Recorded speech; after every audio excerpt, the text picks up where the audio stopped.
art can mean different things to different people. For me, it's all about the joy of creating. So if you draw, paint, write, dance, sing, craft, play air guitar, or even sculpt using nothing but mashed potatoes, consider yourself an artist and join the conversation. For the next half hour, meet the artist, learn about their inspiration, and enjoy the beauty of creativity. Welcome to Art Talk with John Cole Artist. Well, hey, good evening, everyone. It's John Cole Artist, and I wanted to thank you guys for taking the time to join me this evening, or for those that are watching replays or maybe listening to the podcast later on down the road. I truly appreciate that. I've enjoyed this experience so much, and it's one of those things that I look forward to every week. And yeah, sometimes it makes me think I should be doing this every day. However, there's only so much talking I can do, right? Well, today is Tuesday, November 14th, and I'm doing something a little bit different. I've only done this once before, and that is I'm doing a solo broadcast tonight. And the reason for that is primarily because tonight I wanted to talk a little bit about the art of self-publishing. Now, before we get into that, and I talk a little bit about my experiences with self-publishing, as well as some of the pros and cons to doing that, let me ask you a question. Looking back on your life, can you remember the first book that you read that wasn't considered, a children's book, right? I don't know how old you might have been. I was fortunate because my parents were both avid readers. My father leaned towards the Westerns. He liked Zane Grey novels and things like that. And my mother tended to read science fiction. I wouldn't say fantasy, because I think at the time fantasy wasn't as popular of a genre as it is today, other than like Edgar Rice Burroughs and the Tarzan series and things like that. But can you remember the first novel perhaps that you picked up, sat down, and you finally felt that you were at the age that you could read that? Think about that for a second, because I can. And it's interesting. This came up in conversation not that long ago when I was talking to somebody. And thinking back, the first novel that I ever read, I was probably about 12 years old, was Jay Anson's The Amityville Horror. And I remember picking that book up, and up to that point, it was a lot of, children's books and books with a lot of photos in it. So this was really the first novel I ever decided to read. And I remember being hooked on that book from like page one. Now, whether or not you believe that that Amityville Horror case with the DeFeos was true or not, the fact of the matter is that book scared the crap out of me, because every page I felt like I was there when this was happening, and it just freaked me the heck out. Now, when the movies came out later on, they certainly did not live up to the book. I think the book was very well written. But that book really lodged in my mind this idea that someday I would like to be a writer and have a book published. Michelle writes, I've always been an avid reader. Oh, so no scary stuff for me. Yeah, what's really funny is remembering back after that, when I started to read more frequently, I think one of the follow-up books I read was Peter Benchley's Jaws. And then later on, Clive Cussler, he wrote Raise the Titanic, which is not a scary story, right? But it is an adventure story, and as a child reading these things, and I think I picked pretty well, because I had this combination of horror based on quote unquote fact, right? With Amityville Horror, and then Jaws, of course, with the big shark, which was just an amazing story. Peter Benchley's a wonderful writer. And then, of course, Clive Cussler's Raise the Titanic, because I then became interested in those subjects. And I think today, when you know me, you understand maybe a little bit of where that comes from, right? I do some paranormal investigation. The whole idea of the Titanic and the adventure stories really got me interested in that. And then, of course, Jaws. Well, I haven't been eaten by a shark. I've only ever seen one once in real life. But fortunately, I haven't met a shark face to face. Christine's online. Hi, Christine. She says, hello back. Donna. Hi, Donna. Donna Walker's on. She says, Les Miserables. Victor Hugo Yeah, he's another one. I've read some of his works early on, and every once in a while I might pull something out and take a look at it. Um, yeah, Victor Hugo's good, and then Michelle writes, "My Side of the Mountain was a favorite of mine. I liked fiction." Yeah, fiction is interesting, right? Because with fiction, you literally can write any story that you want, and think about how powerful that is, right? I mean, you have an idea in your head, and if you put that, down on paper, or if you have it printed or anything like that, you're literally creating these characters. And we are creative people, and that's the whole idea behind this podcast, is to talk about this creativity. Now, as far as nonfiction goes, just as an aside, my interest in nonfiction came about with the 1968 Argosy magazine. Now, that Argosy was a men's magazine, but not a men's magazine. It really was a magazine that was aimed more towards adult males. So the stories tended to be a little more powerful, very, a large quantity of photographs would be in there. And again, not a men's magazine, wink, wink, but rather one that was aimed towards adult males. And this particular issue in 1968, on the front cover featured the first photographs from the Gimlin-Patterson Bigfoot film. And again, you can see how that dovetails into who I've become over time, because that whole subject, the cryptozoology subject, is also high on my list of things that I really enjoy. But the reason I bring all this stuff up is because, like I said, that idea of having this deep desire to write something and have it published, back in the day, and when I say the day, I'd probably say before internet, writing, people would write books all the time, right? I mean, pocket novels, for example, were prevalent, right? You could go in any Five and Dime, any Woolworths way back then, or really any bookstore, and buy these pocket novels. And they tended to be a little less expensive than hardcovers. And primarily they were fiction focused. And all these people had these great ideas, and they were writing these books, and they last forever. When I talk about Jay Anson's book, that was written back in 77.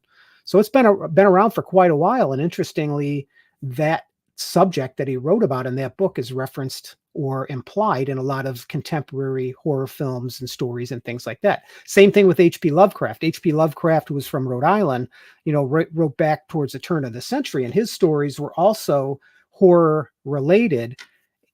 And it still influences films and things like that today. So their storytelling is very powerful.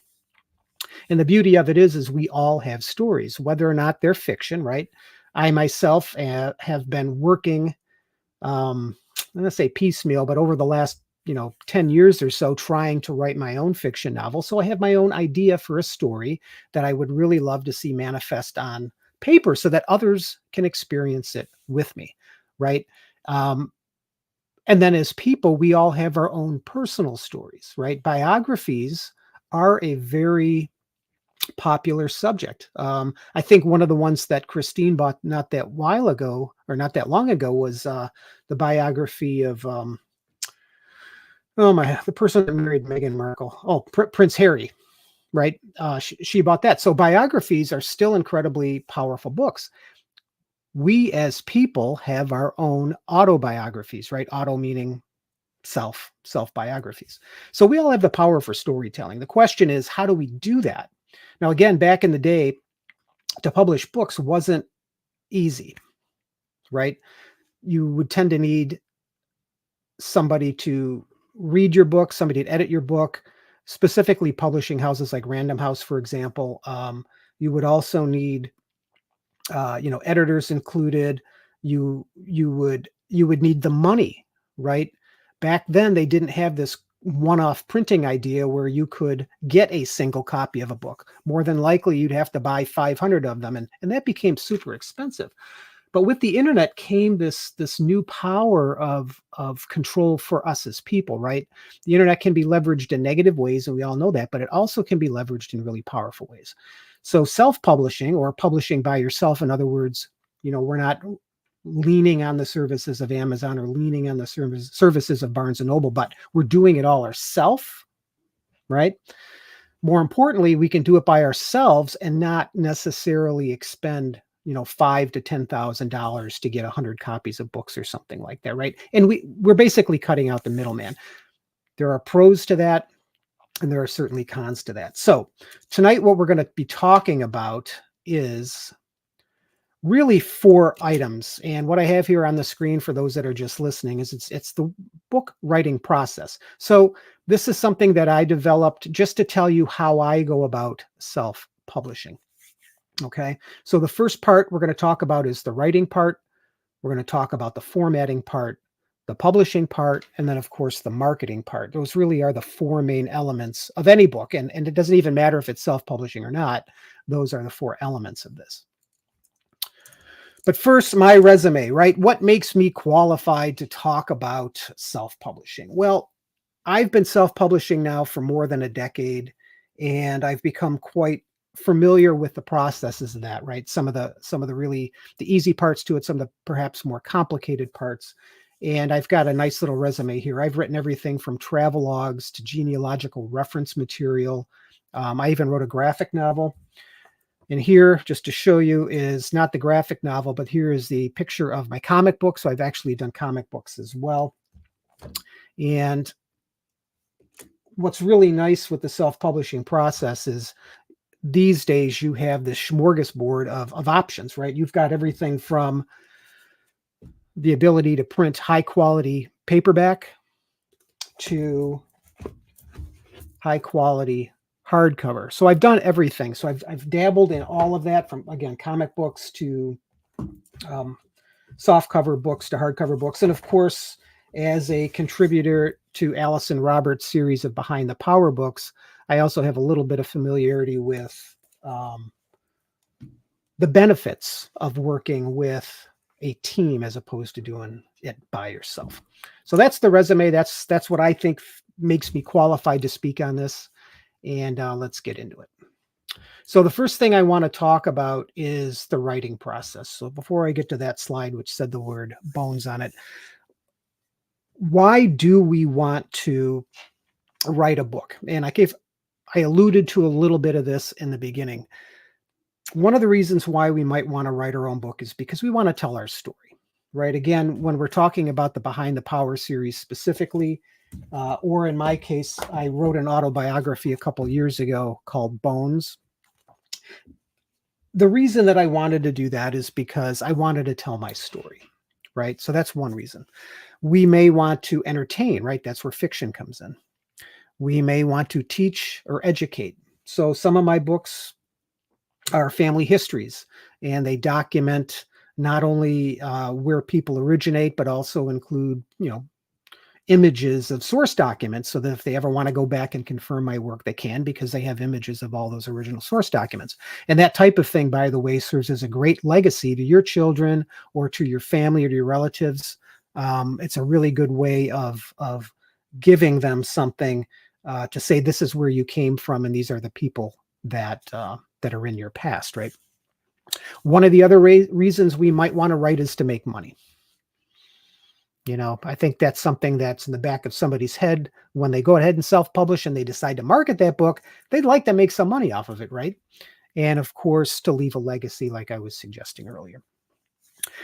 The big thing about the writing portion is this: you cannot publish a book without having something to publish.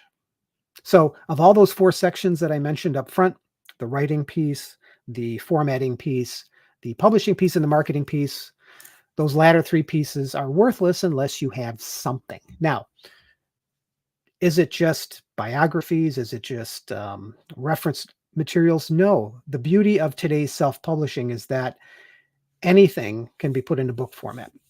Meaning, if you wanted to do a comic book in book format, like a graphic novel, which I don't have a copy of here, but the graphic novel that I produced a couple of years ago, you can do that. If you wanted to have a book that's a children's book, you could do that. You could do, and Michelle, I know this is something that you're interested in as well, is producing a children's book and then being able to sell that to improve people's lives, right? You can do that. You can do all that stuff. But the big thing is the writing process. Now, I'm not going to get into any details whatsoever about that process, because that really is a program all its own. And we all approach writing differently. But the bottom line is you really have to have something. Do you have to have a full product before you start investigating, different options out there on the internet for printing and whatnot? No. As a matter of fact, my recommendation, which we'll talk about in a second, is once you know what you have or know what you want to write about, and maybe get a couple chapters or start to put together your document, is start to poke around and see what companies can offer you.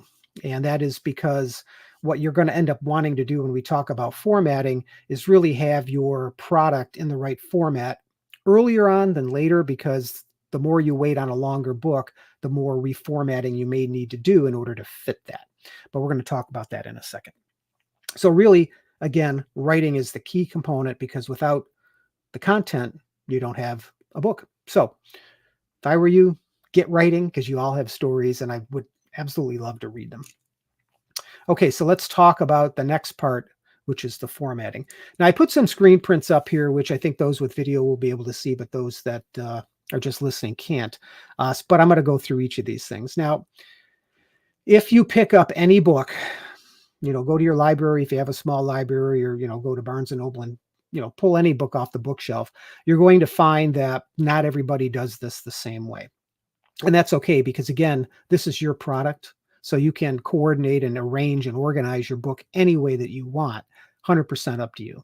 But generally speaking, what we normally see when we open up any book is we see our title page. It's just a page that has the title on it. So in this particular screenshot, it just says Bones, because that's the name of my book, my autobiography. You're going to notice that it's on the right-hand side. 99.9% of all books that you read, you're going to see certain things on the right-hand side. It's going to be your title page. It's going to be your table of contents. It's going to be your dedication page. And that is because when we take a book and we open it, we tend to not look towards the left. We tend to look towards the right. Okay. And title page is that example where it appears on the right. Oops, too far. The next part that you typically see, or could possibly see, right? Some of this stuff is optional. Again, all of it's optional, right? Is in this particular case, I have a list of the other works that I've done, which is going to be on the left inside page of that title page, and then a repetition of the title page, but this time with my name.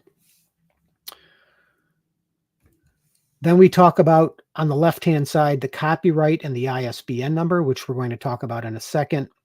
And then on the right-hand side, or the odd side, I've got a dedication page. And then if your book needs a table of contents, that would be the next section. Now, the table of contents with most books, first of all, most fiction books don't have table of contents. However, if you are writing something that requires that, like a compendium of stories like the Behind the Power book, required a table of contents because there was multiple authors contributing with multiple titles, then you're going to want to put in a table of contents. Most of the time, the numbering on the table of contents, the page numbering, is in Roman numerals.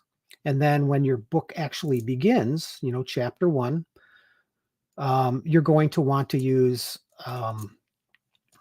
Arabic numbers, or start off with page number 1. If you're working in Word, it becomes a little complicated because that requires you to section. If that becomes too complicated, just leave the numbering scheme off. The big point here is that your first page of your book, your actual content, not the table of contents, not the copyright, not stuff like that, will always be page 1. Most sites will ask that you submit your work in PDF format, Adobe PDF. And most applications can save in PDF format, which again, it's why it's important that, as you're writing your book, you find the site that you think is going to be the most likely publishing site. Most of the time, they'll offer you templates so that you know exactly what the margins should be, what the bleeds should be. For example, if it's the cover or the back cover, right? Having those things on hand makes the writing and formatting process much easier. Okay, and here's this slide up here is just another example of chapters. Generally speaking, chapters tend to start on the odd pages and not on the even. But again, you have flexibility. In Bones, I actually alternated between odd and even pages. because I didn't want any blank pages on the left-hand side. Okay, and then in a second, we're going to talk about the cover. So that's a really quick overview of the pages of the book. So all that's easy. All that is just setting up your page, knowing, what should go on the odd side, what should go on the even side, and then basically slide your content in there. So the formatting piece, let me scroll up on my notes. I certainly don't want to forget anything here. All right, copyright. Let me talk about copyright for a second, because that's something that can be confusing to a lot of people. Most of the books, when you open them up on that inside cover page, you're going to see the copyright and the ISBN. So what really are those two things? Well, the copyright basically gives you protection that what you're writing is your proprietary intellectual property. Interestingly, you do not need that in your book. If you write a book today and you self-publish it and you go and you start selling this book, it's your material, it's your intellectual property. So that's always going to be implied with anything. And that goes for artwork as well. If I paint a picture and it's a unique original picture, I don't necessarily need to copyright that because it's implied that I have ownership of that. It is no different with your self-published book. It's your content, you are, and you own the rights to that. However, adding that in to remind folks is not a bad idea. The question then becomes, what if there is a legal problem? Well, when there's a legal problem, that's when lawyers get involved and courts get involved, and then they'll settle all that stuff over time. One of the ways that you can add in an additional level of protection with copyright is you can pay for a copyright from the U.S. Copyright Office. At present, it costs $45 to register your book. However, you have to have an ISBN number, which is the next thing we're going to talk about. As far as what words to use, here we go. Before I get to that, Michelle writes, when you mention the sites for publishing books, who are you referring to in particular? Can you explain what is self-publishing? Okay, well, I'm sorry. I probably should have touched on that up front. Well, if we want to produce multiple copies of a printed book like this, we have to find a location or someone to do all that work, because unless you're lucky enough to have a printing company or you own a printing company, it still needs to be printed. And what's really nice about publishing companies, of course, is that they handle all that, right? You write the book, you do what you need to do to provide that company with what they would need to produce this hard copy of the book, and then you would then receive that and then sell that. Self-publishing just gets rid of all that overhead. So, for example, instead of hiring an editor, you would be doing your own editing. Instead of hiring an artist to do the cover and the back design work, you would be doing that yourself. Instead of having someone step in and say, well, maybe you should write it this way, or maybe you should take this part out, all that's on you, Michelle. So basically, you own that entire process for that book. Now, you're familiar with the process that we went through for the Behind the Power book, right? We had deadlines set. We had certain things that need to happen. We had Laura, who stepped in. She was our editor, who would give us recommendations, suggestions, would look for spelling mistakes, and she would proofread this thing for us. None of that exists with self-publishing. That's all on you. Okay, and there are some risks with that, and we're going to talk about that in a little bit. Now, as far as sites go, I don't necessarily want to call out specific sites, but I will tell you that the one that I use is lulu.com. That's lulu.com, and I'll go ahead and throw up the URL here just so you can see it.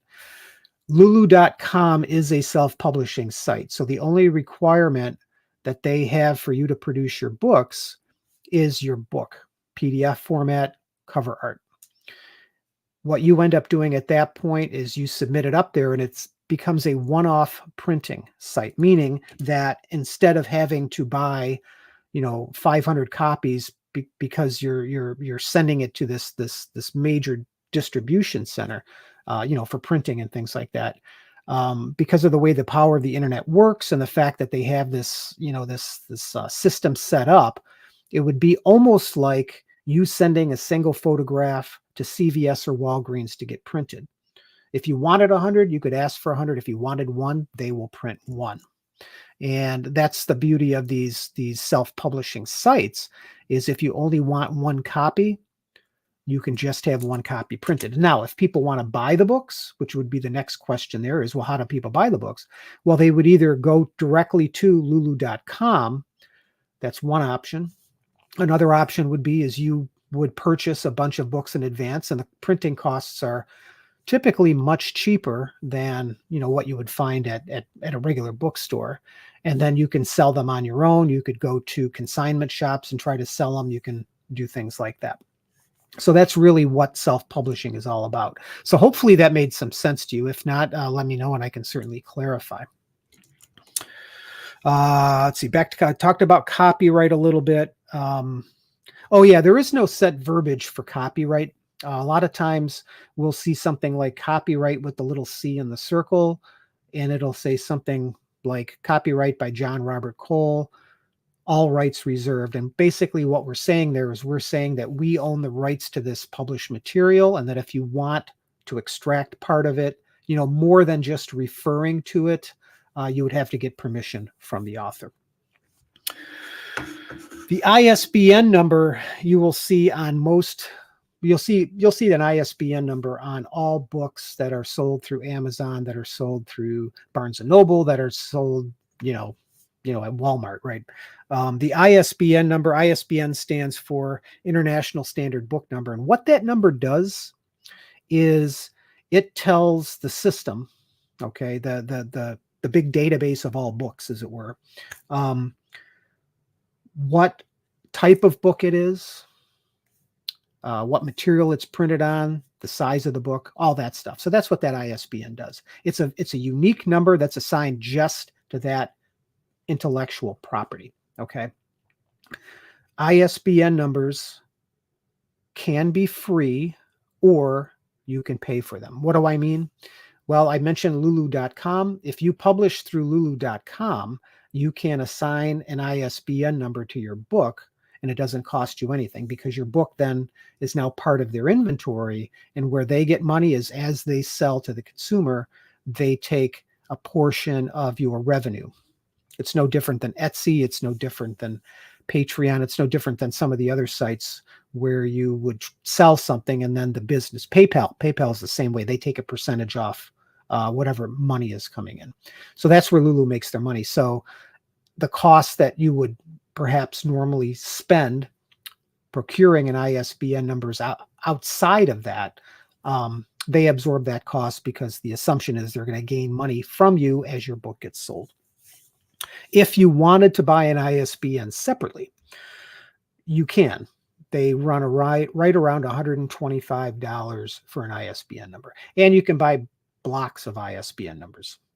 In which case, if you had that separately, what you would do then is, if you found a company that that you could print your book, you know, that you would print your book there, you would just use one of your ISBN numbers and then avoid any other costs that might be associated with that particular company.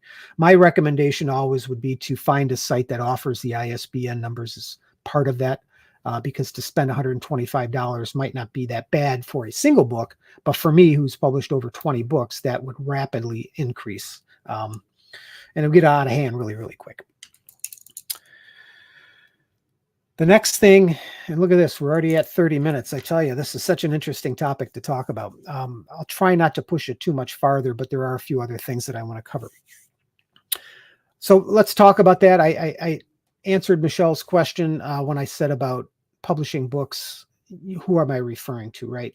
So there's companies like Blurb, B-L-U-R-B. They offer self-publishing as well. Amazon has a self-publishing section, but they tend to lean towards the ebooks, which is something we haven't really talked about. But electronic books is another option. As a matter of fact, lulu.com will automatically convert your printed version into an ebook. And what's really nice about that is then you can set two separate prices for your books. And I'll talk about prices here in a second as well. Some things that you should look at when you're looking at self-publishing sites. You need to ask yourself again, is it going to be a printed book? Is it going to be a hardcover book, softcover book? Are you going to make it an electronic book?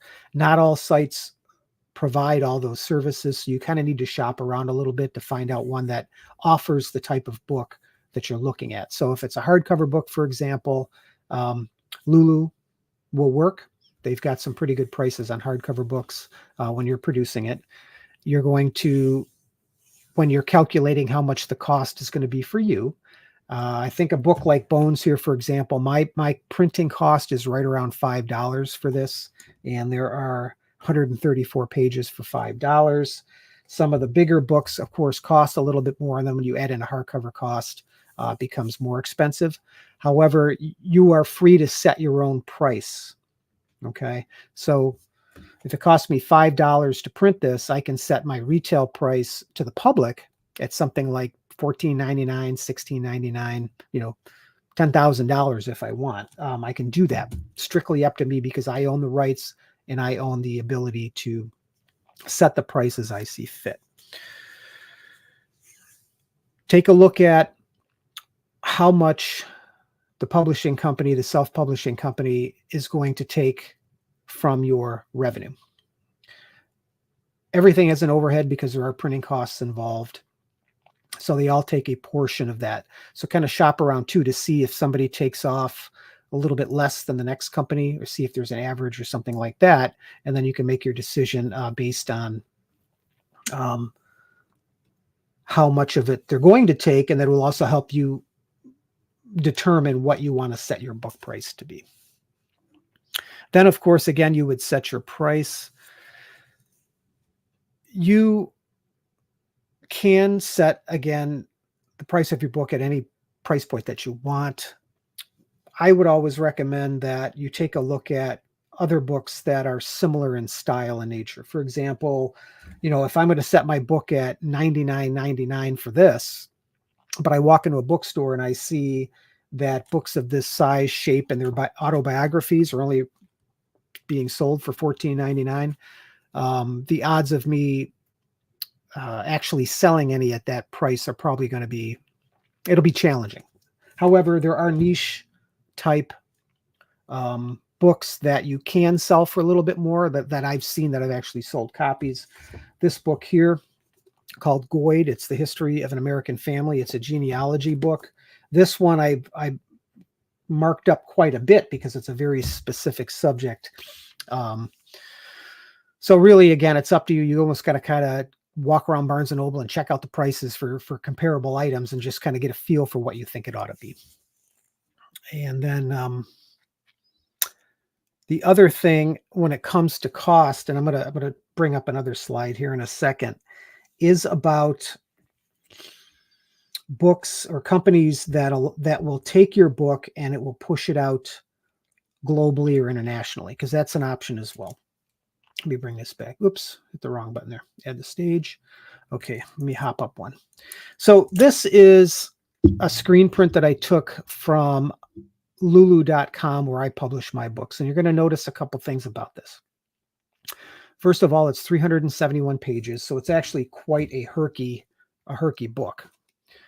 The next thing is it's a 6x9 trade, which is your standard trade paperback. So it's not a pocket novel and it's not 8.5 by 11. It's that 6x9 size. It's got a soft cover, glossy, with black and white inside, right? So there's no color. So for me to buy a copy of this direct, it's $10.34. And my list price for this is $29.99, which again seems a little bit high, but this is a very niche type market.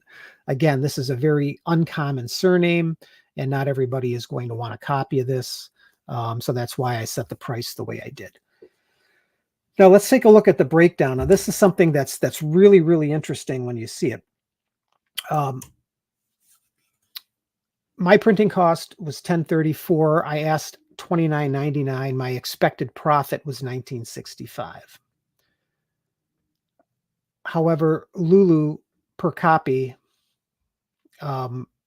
when they take their cut, I actually only get back from them $13.28. So that means for every copy that I sell at $29.99, my revenue is $13.28. Doesn't seem like a lot. Now, because I've allowed Lulu to release this book to Amazon, it now appears on Amazon. So if you wanted to buy this through Amazon.com, you can. However, the transactional fee between Lulu and Amazon is $10.90, which means for every $29.99 copy of this book I sell through Lulu, my actual revenue is only $2.38. So what am I saying? I'm saying that you need to be aware and very cognizant of who's selling your book, and whether or not having an affiliate company like Amazon or Barnes & Noble, because this is sold on Barnes & Noble as well, whether or not you really want to do that. If you think you're going to get more business through Amazon, for example, than from Lulu, if that's what you choose, then what I would do is I would take a look at Amazon and see what their self-publishing options are, because that, as you can see, is a huge difference between $29.99 and $2.38. So that's something to be aware of. All right, let's go back here and let's just go ahead and finish everything up. I'll talk a little bit about marketing. If you're going to go through Amazon, Amazon is worldwide, it's international, which is basically the same thing. It's worldwide, it's international. Amazon is probably the most common location for buying books, along with Barnes & Noble. Marketing there really is a matter of people just searching. Okay. However, Amazon is popular, therefore you're more than likely going to be located on Amazon than you would on Barnes & Noble. Lulu.com, completely different. If I hadn't brought it up, you probably would never have known it existed. So that means then that the odds of anybody finding my book on Lulu.com without me saying anything about it is absolute zero. So how do you market? Well, the marketing's on you, right? So if you have a book and you want to sell it, again, because you own the rights, you own the copyright, you have the ISBN, and you set the price. And as an aside, let me mention one thing that's really important. I didn't talk about cover art because of the time. However, when you get to the cover art piece, unlike books that you see in bookshops, don't put the price on the book. If you're going to sell this for $16.99 on Lulu, don't put $16.99 on here. And that's because self-publishing sites, you do have the flexibility of changing the price over time. As printing costs go up, you get less revenue.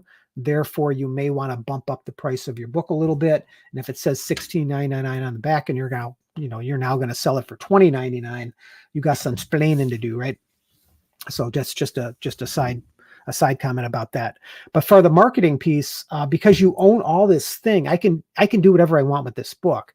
I can take it to a local bookstore if I want and ask to have it sold on consignment, which a lot of people actually do. I can sell it at, flea markets. I can sell it at yard sales. I can go to, I could do my own book signings if I want, right? I can do any of that because I own the book. The key thing there is that I have to market myself, which means if I'm going to use social media, I need to push that out. I need to, design and develop the advertisements for it. It's all on you. And we'll close it out today with some pros and cons. And again, I'm going over this stuff really, really fast, and I apologize for that. But if you have questions and things like that, just email me at johncoleartist@gmail.com and I will answer them. But let's talk a little bit about the pros and cons to help you decide whether or not you actually want to go this route. So some of the pros of self-publishing, and again, that's writing your book, designing your book, sending it to a third party like Lulu to have it printed, and then you get the book back, and then you do whatever you want with it, right? So the pros to that is the content is completely under your control. That means I can write, I can add pictures. If I wanted it in color, most of these sites offer the color option. Of course, it'll be a little bit more expensive, but they do offer color. If I want this in hardcover, I can have it in hardcover. If I want it in softcover, you get my point. You own and operate this entire package. which also means you own all the mistakes that might be in here. So keep that in mind, right? Use your spell check, use your grammar checks. If you're going to write a book and you're getting close to that printing process, you may want to have somebody take a look at it, with a fresh set of eyes to make sure that there aren't any mistakes in there, right? You want to make sure that, misspellings are absent, if not just kept to a minimum, right? Another pro is that you can work at your own pace. There are no deadlines. So if I wanted to write a book, nobody's going to hold my feet to the fire and say, well, you have to have chapter 1 done now. You've got to be, you've got to meet this editing date. You've got to meet this publishing date. It's strictly up to you. You own the schedule, which really does give you a lot of freedom. You design your own artwork. Again, we didn't talk about it, but all the covers on all these books that I have here, I design the covers. But that gives you that artistic freedom as well. So if you're writing a book about ghosts, come up with a scary picture and put that on front, right? You are free to sell on consignment. I touched on that. And it's definitely less expensive. Although it was time consuming to write this autobiography, it only cost me $5 and maybe $5.35 to have this beautifully printed book. So cost-wise, it's substantially less than hiring editors, art designers, and the whole 9 yards. Some of the cons I talked about already. You are your own editor, so the mistakes, you're liable for your own mistakes. Again, the marketing is completely your responsibility. No professional oversight, which means if you're one of those folks that do a lot of false starts, admittedly, my fiction novel that I talked about earlier, it's not done yet because I have these false starts, so I don't have anybody holding me to a schedule or holding me accountable. You do design your own covers, and that can be a limiting factor. If you don't have the knowledge of different artistic programs, it might be a little bit of a challenge. The good news is there are people that can help with that. Another one I didn't mention is there's no well-known publisher branding. Nowhere on here are you going to see Amazon or Barnes & Noble or Random House or any of that because it's completely me. And then lastly, you can't distribute in a major book outlet unless you're part of an affiliate program. And I talked about this a few minutes ago. Lulu has a program where if I wanted it to go through global distribution, it will automatically funnel the book option through Barnes & Noble and Amazon. And now when people browse those sites and they find my book, they can purchase there. If you are working with a site that doesn't offer that, there's no way you're ever going to see this book on the shelves at Barnes & Noble. So that's where a lot of times having a larger publisher might be of benefit. But again, there are costs with that.